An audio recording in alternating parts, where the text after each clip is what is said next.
나 제발 학교 안 가면 안 돼? 너무 힘들어. 더는 못하겠어. 학교 가는 것을 너무나 두려워한 나머지 밤마다 불면증에 시달리던 12살 소녀 소피아가 울며 이야기하고 있습니다. 친구들과 즐거운 학교 생활을 해야 할 아이가 왜 이렇게 겁에 질려 있는 것일까요? 그러던 소피아에게 한 한국인 선생님이 다가와 케어하기 시작하자 놀라운 일이 벌어지게 되는데요. 한국 학교에서 이 소녀에게 도대체 무슨 일이 벌어진 것일까요? 그리고 이 한국인 선생님은 어떻게 소피아를 수렁에서 건져낼 수 있었던 것일까요? 지금부터 사연을 통해 알아보겠습니다. 그 전에 잠깐 구독과 좋아요, 공유와 알림 설정은 영상 제작에 큰 힘이 됩니다. 안녕하세요. 저는 미국에서 교육학을 연구하고 있는 에밀리 존슨입니다. 오늘은 저와 제 딸 소피아가 한국에서 겪었던 특별한 경험을 들려드리려고 해요. 저는 하버드 교육대학원에서 교수로 일하며 세계 각국의 교육 모델을 연구해 왔습니다. 여러 나라의 교육 시스템을 비교하며 장단점을 분석하는 것이 제 일상이었는데요. 어느 날 국제학술대회에서 한국의 교육 성과에 관한 발표를 듣게 됐습니다. 발표자는 한국 학생들은 국제학력평가에서 항상 최상위권을 차지하고 있습니다 라고 했습니다. 자료에는 한국 학생들의 높은 성적을 보여주는 통계와 함께 체계적인 학습법과 교육 시스템에 대한 설명이 이어졌습니다. 솔직히 말씀드리면 저는 처음에 조금 의아했어요. 한국, 그 작은 나라에서 어떻게 그런 성과를 낼 수 있지? 라는 생각이 들었거든요. 교육에 대해 나름 많은 연구를 해왔지만 한국의 교육 시스템에 대해서는 깊이 알지 못했기 때문이었죠. 사실 제 관심은 단순한 학문적 호기심에만 그치지 않았습니다. 개인적인 이유도 있었어요. 바로 제 딸 소피아 때문이었죠. 소피아는 올해 12살인데 미국의 자유로운 교육 환경에서 방황하고 있었습니다. 수업에 집중하지 못하고 산만한 모습을 보여서 학교 선생님들도 저희에게 상담을 권유할 정도였어요. 저는 교육학자로서 수많은 학습법을 알고 있었지만 정작 제 딸의 문제를 해결하는 데는 한계를 느꼈습니다. 미국의 교육 시스템은 학생의 자율성을 강조하다 보니 어느 정도 자기주도 학습 능력이 필요한데 소피아는 아직 그럴 준비가 되어 있지 않았던 거죠. 저희 가족은 다양한 방법을 시도해 봤습니다. 과외도 해보고 미술과 음악을 통한 창의력 교육도 시도했지만 큰 효과는 없었어요. 그러던 중 저에게 새로운 기회가 찾아왔습니다. 한국의 한 대학교에서 1년간 교환 교수로 초청을 받게 된 것이었어요. 처음에는 망설였어요. 낯선 나라, 낯선 문화에서 가족 모두가 적응할 수 있을까 걱정됐거든요. 하지만 머릿속에는 계속 한국의 교육 시스템이 떠올랐습니다. 이건 어쩌면 소피아에게도 좋은 기회일지도 몰라. 저는 남편과 상의했고 소피아에게도 이야기를 해봤습니다. 소피아는 처음에는 왜 우리가 한국에 가야 해? 라며 반발했지만 새로운 환경에 대한 호기심도 있는 아이였기에 결국 수락했어요. 그렇게 저희 가족은 긴 준비 끝에 한국행 비행기에 올랐습니다. 인천공항에 도착했을 때의 풍경은 아직도 생생해요. 공항은 깨끗하고 질서정연했으며 곳곳에 영어 안내가 잘 되어 있어 첫인상은 무척 좋았습니다. 하지만 진짜 도전은 이제부터였죠. 저는 곧 한국 대학에서 강의를 시작해야 했고 소피아는 한국의 국제학교에 입학하게 됐습니다. 한국의 국제학교는 미국식 교육과정을 도입했지만 한국의 교육 문화와 규율을 함께 갖추고 있었어요. 소피아는 첫 등교 날부터 긴장한 모습이었어요. 엄마, 저 학교에서 친구들 사귈 수 있을까? 라며 걱정했죠. 저도 많이 걱정됐지만 넌 잘할 수 있어. 새로운 경험을 통해 많이 배울 거야. 라고 격려해 주었습니다. 소피아의 새로운 학교에서는 매일 아침 등교 시간부터 차분한 분위기가 인상적이었어요. 학생들은 교복을 단정하게 입고 선생님들께 인사를 예의 바르게 하는 모습이 참 좋았습니다. 수업 시간에도 학생들이 조용히 집중하고 선생님이 설명할 때는 모두 경청하는 모습이 놀라웠어요. 하지만 그런 환경이 소피아에게는 적응하기 쉽지 않았습니다. 소피아는 미국에서의 자유로운 학교 분위기만 봐왔기 때문에 한국 학교의 규율과 질서에 적응하기 힘들어했어요. 첫 주가 지나고 소피아는 저에게 털어놓았습니다. 엄마, 너무 힘들어. 친구들도 다 바빠 보이고 나는 수업도 따라가기 어려워. 저는 소피아의 이야기를 들으며 가슴이 아팠습니다. 하지만 동시에 이 시간이 소피아에게 꼭 필요한 과정일지도 몰라라는 생각이 들었어요. 아직은 힘들겠지만 이 경험이 소피아를 더 성장하게 만들어줄 것이라는 희망을 갖게 됐죠. 저는 학교 선생님들과의 상담을 통해 소피아의 어려움을 공유했고 학교에서는 적극적으로 도움을 주겠다고 했어요. 특히 소피아의 담임 선생님이신 박지훈 선생님께서는 소피아의 상황을 이해하고 그녀에게 맞는 학습법과 정서적 지원을 제안해 주셨습니다. 이렇게 저희 가족의 한국 생활이 시작됐습니다. 아직은 모든 것이 낯설고 적응해야 할 것들이 많았지만 저는 소피아와 저 모두가 이곳에서 배울 점이 많을 거라고 믿었습니다. 한국에서의 첫 학기가 시작되고 소피아는 매일 새로운 도전에 직면했습니다. 한국의 국제학교는 미국식 교육과정을 따르고 있었지만 그 문화와 학습 분위기는 많이 달랐어요. 소피아에게는 모든 것이 낯설고 적응하는 데 많은 시간이 필요했죠. 우선 등교 첫날부터 소피아는 문화적 충격을 받았습니다. 미국에서는 등교하면 아이들이 자유롭게 교실에 들어가 자기 자리에서 이야기를 나누거나 선생님과 자연스럽게 인사를 주고받았는데요. 한국 학교에서는 등교하자마자 모든 학생들이 책상에 앉아 조용히 자습을 하고 있었습니다. 교실 안에는 고요한 긴장감이 감돌았어요. 엄마, 여기 애들은 아침부터 너무 조용해. 나만 이상한 것 같아. 소피아는 첫날부터 위축된 모습을 보였어요. 저는 그런 소피아를 보며 걱정이 되었지만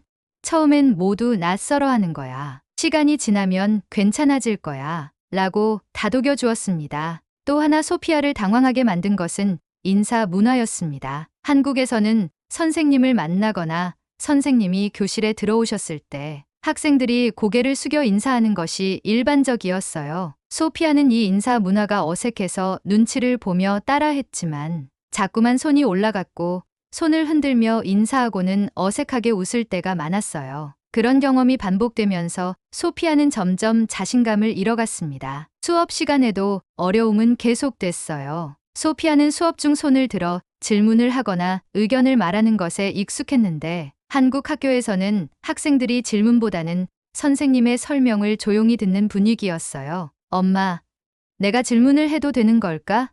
다른 애들은 다 가만히 있는데 소피아는 적극적인 성격이었는데 새로운 환경에서는 그 장점조차 발휘하지 못하고 있었습니다. 특히 수학 시간에는 교과서에 나오는 문제풀이 방식이 미국과 달라서 혼란스러워했어요. 미국에서는 자유롭게 생각하고 답을 찾아가는 과정을 중시했지만 한국에서는 체계적인 공식을 활용한 풀이 방법이 강조됐습니다. 엄마, 나 수학 시간이 제일 무서워. 선생님이 문제를 풀라고 하시면 머리가 하얘져. 저는 소피아의 이야기를 들으며 마음이 아팠습니다. 미국에서는 창의력과 자율성을 키우는 데 중점을 뒀지만 한국에서는 규율과 체계를 중요시하는 점이 소피아에게는 큰 장벽으로 다가왔던 거죠. 소피아의 담임 선생님이신 박지훈 선생님께서는 그런 소피아의 어려움을 놓치지 않으셨어요. 어느 날 박 선생님께서 저를 학교로 초대해 상담을 하셨습니다. 소피아가 적응하는데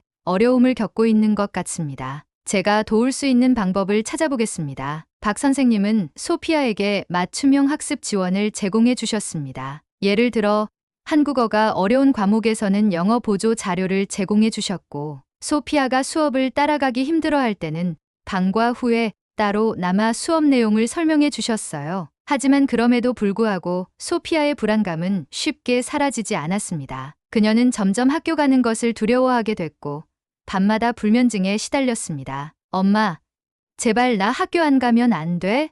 너무 힘들어. 저는 소피아를 안아주며 그녀의 이야기를 진심으로 들어줬습니다. 소피아는 울면서 친구들도 다 바빠 보이고 나는 수업도 따라가기 어려워 라고 말했어요. 저 역시 가슴이 무너지는 것 같았습니다. 저는 박지훈 선생님과 다시 한번 상담을 진행했어요. 박 선생님은 소피아의 정서적 어려움을 해결할 방법으로 태권도와 미술 치료 프로그램을 추천해 주셨습니다. 태권도는 단순히 운동뿐만 아니라 자기 통제력과 집중력을 키우는 데 도움이 됩니다. 또한 미술 치료 프로그램은 감정을 표현하고 마음을 안정시키는 데 큰 효과가 있어요. 저는 이 제안을 진지하게 받아들였습니다. 소피아에게 태권도와 미술 치료 프로그램을 소개했는데 처음에는 주저했어요. 엄마, 태권도는 너무 무서워 보여. 나 운동 잘 못하는데. 하지만 저는 소피아에게 용기를 줬습니다. 그냥 한번 체험해보는 거야. 혹시 내가 좋아하게 될지도 모르잖아. 소피아는 결국 용기를 내어 태권도장에 첫 발을 내디뎠고 미술치료 프로그램에도 참여하게 됐습니다. 태권도에서는 선생님과 함께 기본 동작을 배우며 서서히 자신감을 키워갔어요. 태권도의 구령소리에 맞춰 발차기를 하며 스트레스를 해소했고 미술치료 시간에는 색연필과 물감을 이용해 자신의 감정을 그림으로 표현했어요. 소피아는 태권도장에서 새로운 친구들을 만났고 미술치료에서도 자신과 비슷한 고민을 가진 또래 친구들과 마음을 나눌 수 있었습니다. 저는 점점 밝아지는 소피아의 모습을 보며 희망을 가질 수 있었습니다. 아직 완전히 적응한 것은 아니었지만 적어도 소피아가 스스로 상황을 이겨내려고 노력하고 있다는 점이 너무나도 고마웠습니다. 이제 소피아의 변화가 시작되려 하고 있었습니다. 이 작은 시작이 우리 가족의 한국 생활에 큰 변화를 가져다 줄 것이라는 기대감이 생겼습니다. 소피아의 변화는 기대 이상으로 빠르게 찾아왔습니다. 태권도와 미술치료 프로그램을 통해 조금씩 자신감을 되찾기 시작했어요. 처음 태권도장을 방문했을 때 소피아는 도복을 입는 것조차 낯설어했어요. 엄마, 이거 제대로 입은 거 맞아요? 라며 허리띠를 맬 때마다 저를 불렀습니다. 하지만 태권도장 선생님들은 소피아를 따뜻하게 맞아주셨고 다른 아이들도 처음에는 서먹했지만 시간이 지나면서 소피아에게 먼저 말을 걸어 주었어요. 태권도에서는 기본 자세부터 배웠습니다. 구령에 맞춰 차렷 자세를 취하고 앞차기와 돌려차기를 연습했죠. 소피아는 처음에는 동작이 어색해 잘 따라 하지 못했어요. 하지만 선생님은 그런 소피아를 끝까지 격려해 주셨습니다. 소피아, 할 수 있어요. 조금씩 나아지고 있어요. 이 한마디가 소피아에게는 큰 힘이 되었어요. 그녀는 집에 돌아와서도 거실에서 앞차기를 연습했고 벽에 붙인 포스트잇을 발로 맞히며 집중력을 키웠어요. 미술 치료 프로그램에서도 소피아는 큰 변화를 경험했습니다. 처음에는 하얀 도화지를 앞에 두고 붓을 들고도 한참 동안 아무것도 그리지 못했어요. 엄마, 나는 뭐 그려야 할지 모르겠어요. 저는 그냥 내 마음 가는 대로 그리면 돼. 규칙도 정해진 답도 없어. 라고 말해 주었어요. 상담 선생님께서도 소피아에게 다양한 미술 재료를 제공해 주셨습니다. 색연필, 물감, 찰흙까지 모든 재료가 준비되어 있었죠. 소피아는 조금씩 색연필을 잡고 선을 그어 보기 시작했어요. 처음에는 단순한 선과 점으로 시작했지만 시간이 지나면서 그림의 색이 더해졌습니다. 어두운 회색과 검은색만 쓰던 소피아는 점점 밝은 노란색과 하늘색을 사용하기 시작했어요. 이는 소피아의 마음 상태가 점점 안정되고 있다는 증거였어요. 미술치료 시간에 소피아는 상담 선생님과 이야기를 나누며 감정을 표현하는 법도 배웠습니다. 특히 한국에서는 감정을 드러내지 않는 것이 미덕이라고 생각하는 경우가 많지만 이 프로그램에서는 오히려 자신의 감정을 솔직하게 이야기하도록 도와주셨습니다. 오늘 기분이 어땠어요? 조금 슬펐어요. 친구들 사이에 끼지 못한 것 같아서요. 소피아는 자신의 마음을 말로 표현하며 그 감정을 그림으로 옮겼습니다. 그렇게 만들어진 작품들은 때론 추상적이었지만 소피아의 마음을 그대로 담고 있었어요. 이렇게 태권도와 미술 치료 프로그램을 통해 소피아는 스트레스를 해소하고 자기 통제력과 감정 조절 능력을 키웠습니다. 그리고 소피아의 가장 큰 변화는 새로운 친구를 사귀면서부터였어요. 같은 반에 윤서라는 한국 친구가 있었는데 윤서는 소피아가 학교에 처음 왔을 때부터 관심을 가져줬던 아이였어요.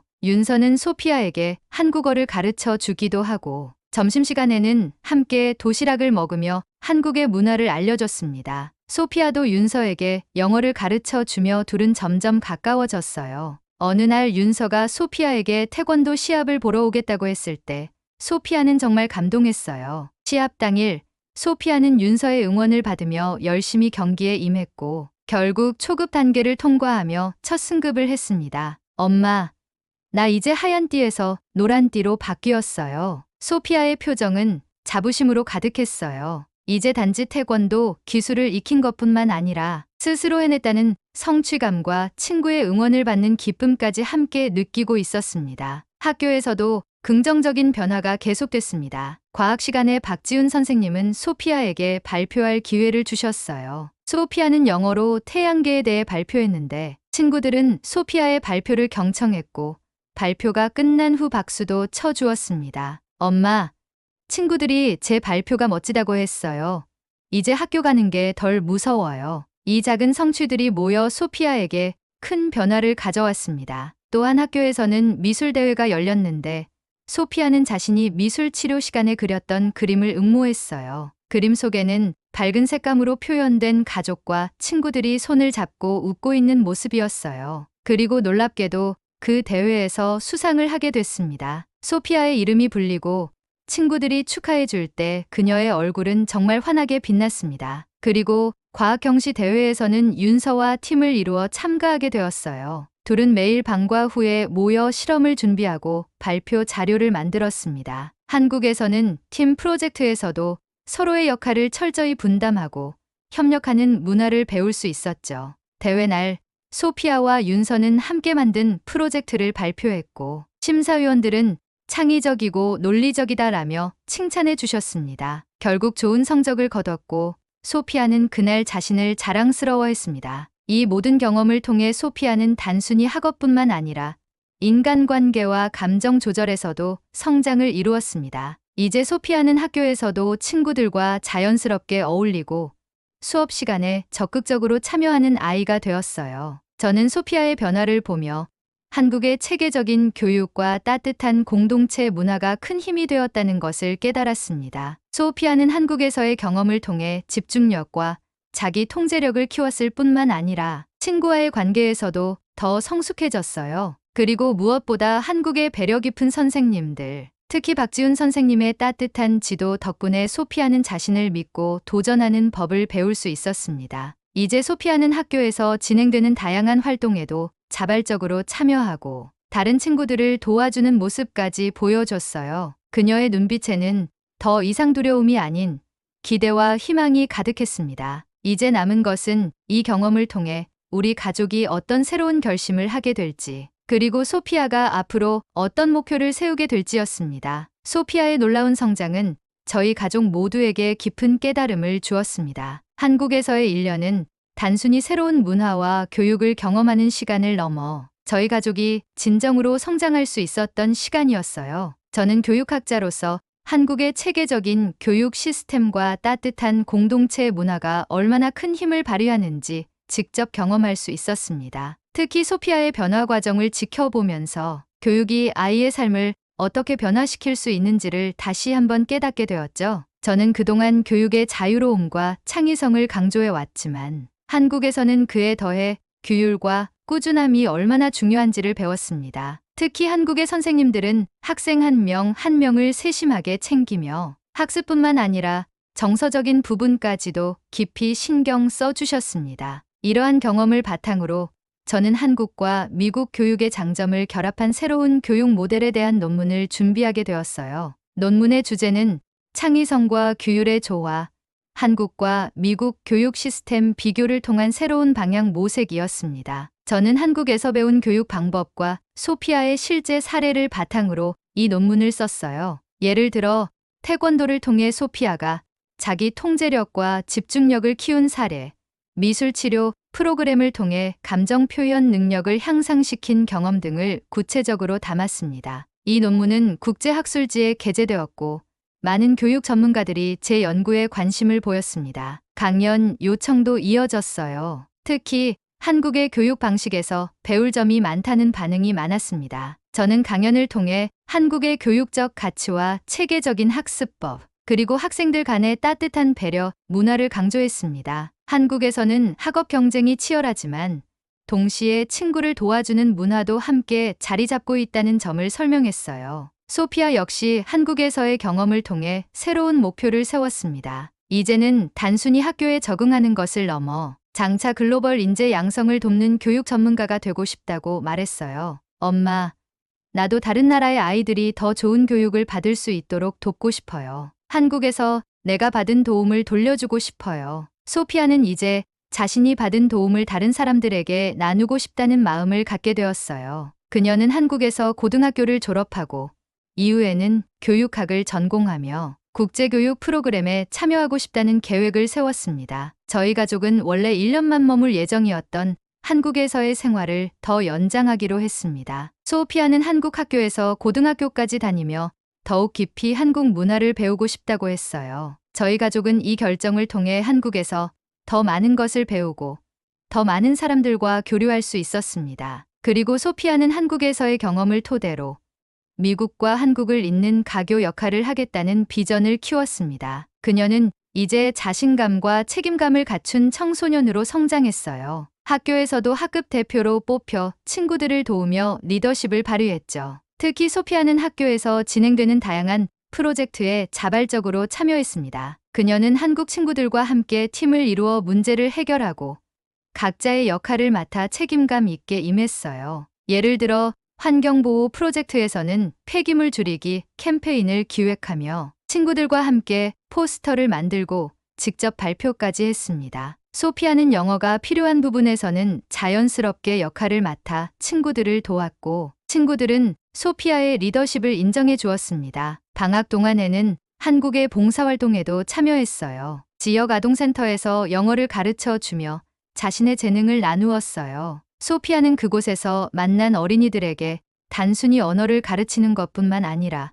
그들의 이야기를 들어주고 함께 놀이 활동을 하며 따뜻한 시간을 보냈습니다. 한국에서 배운 것들을 다른 사람들과 나누고 싶어요. 특히 제 도움을 필요로 하는 아이들에게요. 저는 소피아의 이런 모습을 보며 자랑스러웠습니다. 한국에서의 경험이 소피아를 이렇게 성숙하게 만들어줄 줄은 상상도 못했어요. 저희 가족은 한국에서의 생활을 통해 얻은 경험과 배움을 바탕으로 더 큰 꿈을 꾸고 있습니다. 소피아는 장래의 국제교육 전문가가 되어 세계 여러 나라를 다니며 아이들에게 희망을 주고 싶어 합니다. 저 역시 한국에서의 연구를 지속하며 두 나라의 교육적 가치를 연결하는 프로젝트를 진행하고 있어요. 한국의 교육 전문가들과 협업하여 미국에서도 활용할 수 있는 새로운 학습 프로그램을 개발하고 있습니다. 저희 가족의 한국에서의 경험은 단순히 한 번의 여행이 아니라 인생을 바꿀 만한 큰 전환점이 되었습니다. 이제 소피아는 한국에서 배운 가치와 경험을 세계와 나누겠다는 꿈을 키우고 있어요. 한국의 체계적인 교육, 따뜻한 사람들, 그리고 도전을 두려워하지 않는 문화는 저희 가족 모두에게 큰 영향을 주었습니다. 이제 저희는 그 배움을 다른 이들과 나누며 살아가고자 합니다. 교육은 문화적 차이를 넘어 아이의 잠재력을 깨우는 힘이 있다는 사실을 다시 한번 깨달았습니다. 자유와 규율, 창의성과 체계성의 조화가 진정한 교육의 길을 제시할 수 있다는 것도요. 저희 가족의 이야기가 여러분께 작은 영감을 드렸길 바랍니다. 세상에는 다양한 교육의 길이 있으며 새로운 경험이 아이들에게 얼마나 큰 영향을 미칠 수 있는지 저희 이야기를 통해 느끼셨기를 바라요. 오늘의 사연은 여기까지입니다. 여러분의 생각을 댓글로 표현해 주시면 많은 도움이 됩니다. 오늘의 이야기가 감동이 되었다면 구독과 좋아요도 꼭 부탁드립니다. 앞으로도 더 많은 이야기를 통해 여러분께 감동과 영감을 전해드리겠습니다. 영상 시청해 주셔서 감사합니다.